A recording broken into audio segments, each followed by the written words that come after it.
94-cü ildə Azərbaycanda ilk pantomim teatrı yarandı.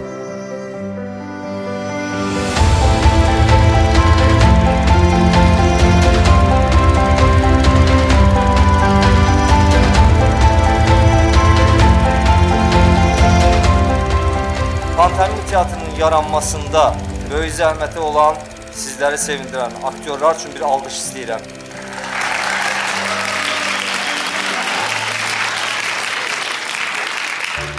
Hər zamanda Bəxtiyar müəllimin düşüncəsində bir fikir olub, elə əvvəllərdən ki, bir öz teatr olsun. O vaxt ideyalarla, belə bir yeni bir teatr qurmaq ideyalarıyla alışıb yaşayan Bəxtiyar Xanızadə demək olar ki, işıq gördü bizim qrupda. Və elə hər şey də oradan başladı.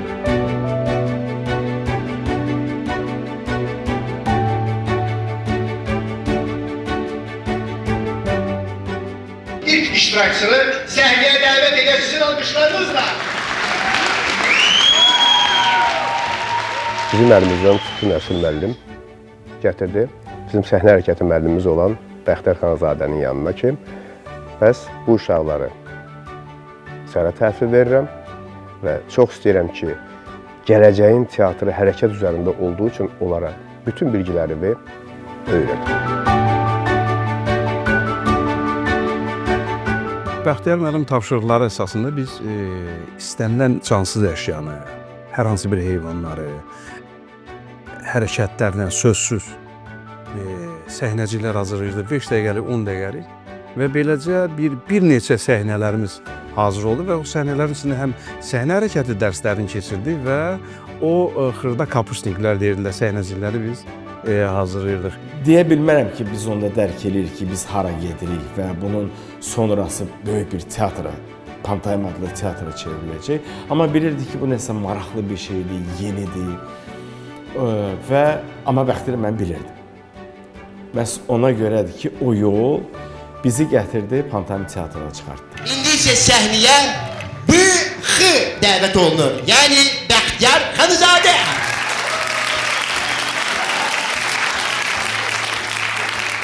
Mənim təklifim oldu və 94-cü ildə Azərbaycanda ilk dəfə pantomim festivalı keçirildi və bu festivalla da Azərbaycanda ilk pantomim teatrı, Dəli Yığıncağı pantomim teatr studiyası yarandı.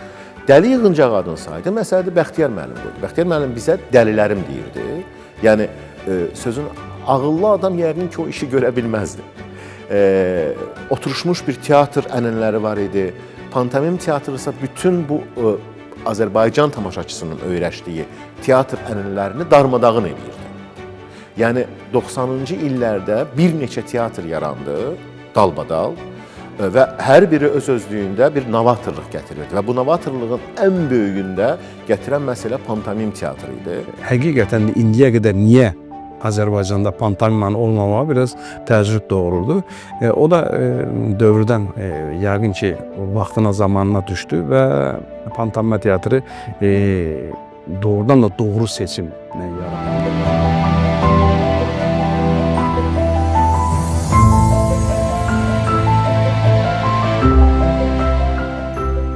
Heç vaxt düşünmürdüm ki, o teatrda işləyərəm, yaxud işləmək istəyi var məndə, belə can atım o teatrda. Belə qəribə bir xəsiyyətim var idi, yəqin uşaqlıqdan belə bir xəsiyyətim var idi. Nə qədər istəsəm də, həmişə istəyirdim ki, qarşı tərəf məni qəbul eləsin, seçsin, mən sonra gedim. Yəni, yox idi o xəsiyyətim, dedim ki, mən də istəyirəm sizlə işləyim, mən də sizin teatrda olmaq istəyirəm. Amma istəyirəm, sadəcə deyə bilmirdim bu kəlmələri. Bir gün metroda gedirdik Bəxtiyar müəllimlə. Bəxtiyar müəllim Əzbəyevdə düşürdü, indi o vaxt Koroğlu'da düşürdü. Mən Neftçilər gedə-gedə bu qarşı tərəfdə söykənib, mən də bu tərəfdə söykənmişəm. Baxa gedir mənə və belə bir xəsiyyəti var idi. Baxırdı və nəsə belə fikirləşirdi.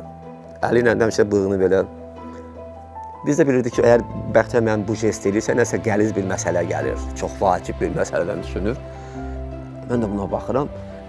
Artıq düşməyə çatanda, bir stansiyaya çatanda qayıtdı mənə ki, özü maraqlı demədi ki, mənim teatrımda işləmək istəyirsənmi?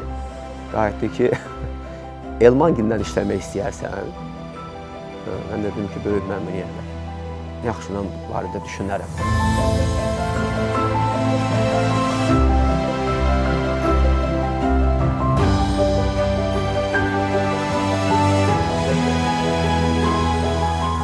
Pantomim teatrı yarandan sonra bir müddət bizi qəbul eləmirdi tamaşaçı. Bunlara nə baş verir? Nə olub ki, bunlar elə əl-qolla danışırlar, ağzınızla söz deyin də.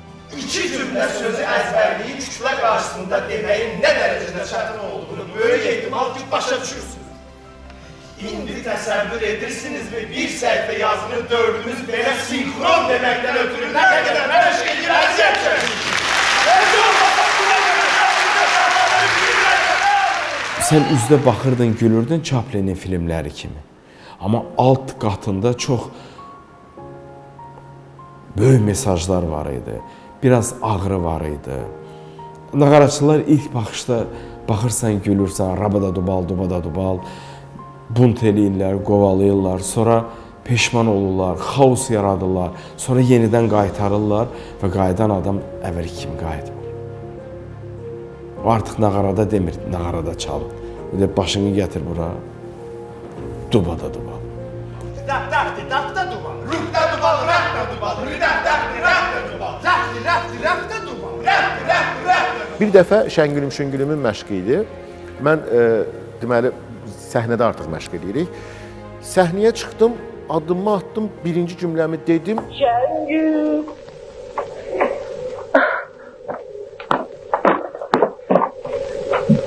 Şəngül. Bəxtiyar müəllim dedi stop. Sən izah eləməliydin. Əgər bilmədinsə səni niyə saxlayıb, sən aktyor deyilsən. Yəni, niyə saxladınız Bəxtiyar müəllim? Öldürərdi. Qaldım səhnədə. Hamını çağırdı zala. Hamını çağırdı zala, necə bayaq elədiyini bir deyiləm. İndi eləyirəm və eləyə-eləyə də beynimdən keçir ki, bu saat mənə dolayacaq indi. Yəni də pərt eləyəcək uşaqların yanında biabır olacaq. Həmən deməliydin ki, bilirəm niyə görə saxladınız. Deyirsən, yoxsa dəyişirsən. Dəyişirəm oyunumu. Neysə, elədim, dedi uşaqlara, gördünüz. Belə baxıram, bilmirəm niyə. Onda mən elə Çexov sistemini oxumamışdım. Görürsünüz, səhnədə Nicat var, səhnədə keçi var və səhnədə Nicatın keçiyə münasibəti var. Bunu hamınız eləməlisiniz.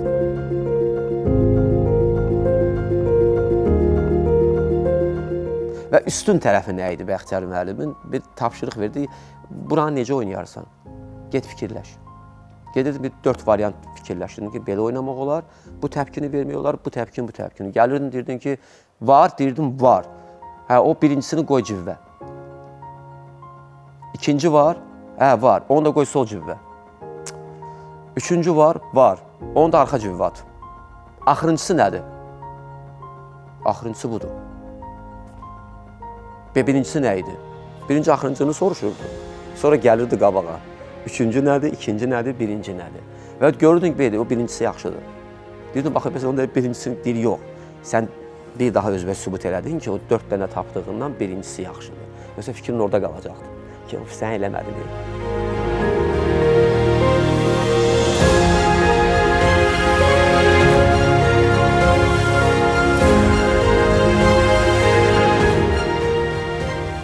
Mən çətinlik barəsində heç vaxt danışmamışam.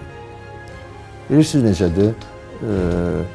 Mən alpinistləri başa düşmürəm. O ki, dırmaşırlar dağların, sıldırım dağların kəlləsinə. Ancaq bir şeyi başa düşürəm. Deməli, istəyir eləyir də. Nəsə istəyir. İstəyib eləyəndə çətinlik barəsində düşünmürsən. Mənə də heç kim məcbur eləməyib pantomim teatrı açmağa. Ona görə çətinlik barəsində mən heç vaxt danışmıram. Eləməyəydin, deyərlər adama. Teatr kollektiv sənətdir. O bizim simamızda öz komandasını gördü, bizim qrupun simasında. Məhz o üzdən də o teatrın dalıcı məhz bizlə getdi, məhz bizlə yaratdı o teatr. Onlar ifa edir Rövşən, Siyavuş, Əsəd, Elman, Nağaraçılar tamaşası.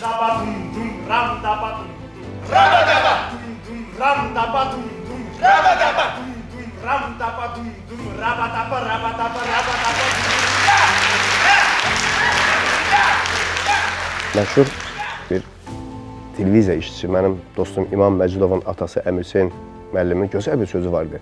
O bizə baxıb dedi ki, siz məhşur üçlüysünüz. Bütün pantomimanı öz çiyinizdə daşıyan sədaqətli döyüşçülərsiniz. Bəli, ola bilər ki, mən neysə Pərvizdən və yaxud da Azərdən zəif eləyirəm. Amma yox, mən bundan barışa bilmərəm. Mən gedirdim və eləcə də o birilər, uşaqların hamısı. Biz gecə gündüzümüzü bir-birinə qatırdıq ki, həmin işi normal ərsiyə gətirə bilək. Misal üçün tamaşaya baxanda təbii ki, sən içindən keçir ki, ayda mən də oynayardım. Mən bundan yaxşı oynayardım, yox. Mən də oynayardım. Mən istəyirəm, oranı istəyirəm. O səhnəni, o obrazı, o ab-havanı, o əhvalı yaşamaq istəyirəm.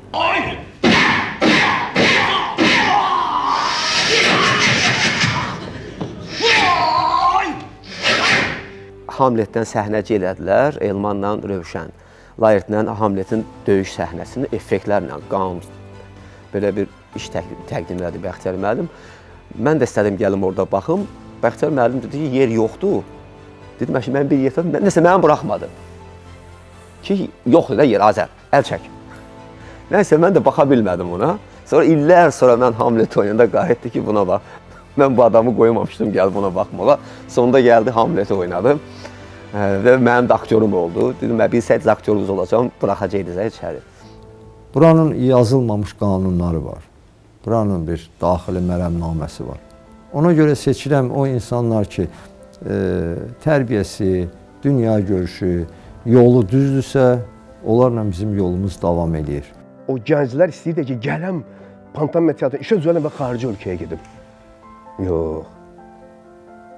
Biz illərimizi, günlərimizi qurban verdik biz bura çatdıq. Mənim uşaqlarım evdə necə böyüdü bilmədim. Bizə elə gəlir ki, sonra gələnlər daha yaxşı, xeyr. Daha yaxşı olacaq əgər onların yanında o köhnə gələnlər varsa. Deyir, o kiçik qardaş böyük qardaşa baxıb yerini bilir. Mənim 3 övladım var, bir oğlum, bir qızım, bir də pantomim teatrım. Bu mənim övladımdır. Və burada işləyənlər də mənim övladlarımdır. Və hazırladığım tamaşalar da mənim övladlarımdır. Düşünmürəm ki, hansısa valideyn deyər ki, bu övladım yaxşıdır, bu övladım pisdir. Hər halda biz Bəxtiyar müəllimin ilk evladlarıyıq və fərq də ondadır. İndikilər son 5-i idilər, yəqin ki, onlar üçün daha rahatdır nələrsə. Bəxtiyar müəllim heç kimi saxlaya bilmirdi yanında, yəni deyə bilmirdi ki, qal işlə, çünki o maaş həmin adamın yaşamını ödəmirdi. Sən nə qədər fanatçasına bunu sevsən də, bu yola getsən də, bəzən həyatın sərt üzü ilə rastlaşırsan. Ən yaxşı vaxtlarında pantomima teatrında oldum və sonra yolumu orayla dəyişdim. Amma mən pantomim teatrına gedəndən sonra ümumiyyətlə bir hardasa 4-5 ay, bəlkə də 6 ay heç yerdə işləmədim. Yəni mən ümumiyyətlə sənətdən getmək istəyirdim. Yaranan günü Rövşən İsaq, Siyavuş Hüseynli, Əsəd İsmailov oradaydılar. 6 il gözləmişdik. Çox uzun çəkmədi onların orada işləməyi. Mayda yarandı, avqustula çıxıb getdilər. 3 müşkatyor getdilər, mən qaldım orada. Əgər mən də getsəydim, bugün Azərbaycanda pantomim teatrı olmayacaqdı. Gedən barəsində hökmən düşünür ki, yəqin dalaşıb çıxıb. Hökmən bir konflikt axtaraq orada. Çox normaldır, oğul böyüyür, evlənir, ailə qurur, gedir, yaşayır, qız da o cür. Burada nə var ki?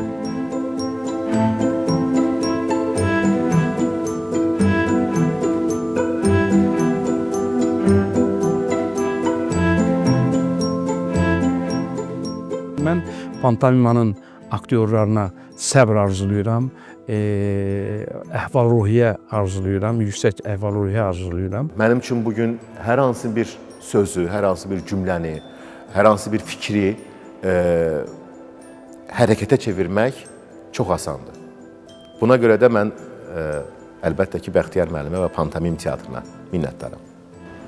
Çox istəyərdim ki, yenidən gəlim pantomim teatrının bir tamaşasına baxım və deyim, ayda, mən burada nə oynayardım? Heç olmasa bir dəfə pantomim teatrında ürəyi orada qalıb, amma hal-hazırda uzaqda olan insanların iştirakı ilə bir tamaşa oynayaq. Əgər bu günlərim pantomim teatrında onun qurucuları toplaşıb bir tamaşa göstərsə, yenidən həmin o pantomimanı zirvələrə qaldıracaq.